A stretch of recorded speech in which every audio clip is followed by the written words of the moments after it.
How to sign in Google Admin Console.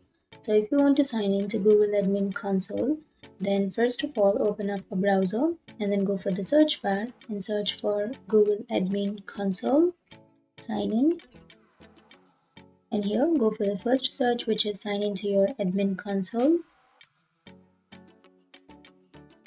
So it says that you need to go to admin.google.com. So you can either click on this link or you can also search for admin.google.com, and then you have to enter your password.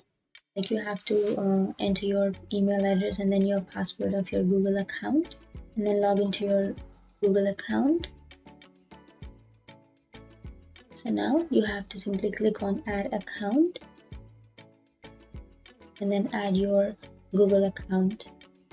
Click on next and then enter your password and then click on next again. So that's it. That's how you log in, and if you have any questions, feel free to comment below. Thanks for watching.